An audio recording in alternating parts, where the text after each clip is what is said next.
Xerox PrimeLink C9070 Family. Secure Print.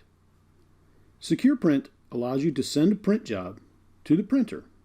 The printer will hold the job until you release it with a passcode that you supplied when you submitted the job.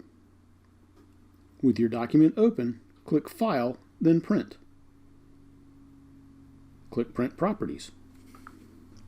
When the Properties window opens, click the drop-down for job type. Select Secure Print. Create a passcode, then confirm the passcode, and click OK. Configure any printer options you wish, then click OK. When you click Print, the print job will be sent to the printer. At any time in the future, you can print the job. At the printer, open the Print Queue or Jobs queue. Select Personal and Secure Jobs. Select your job, enter your passcode, then touch Print.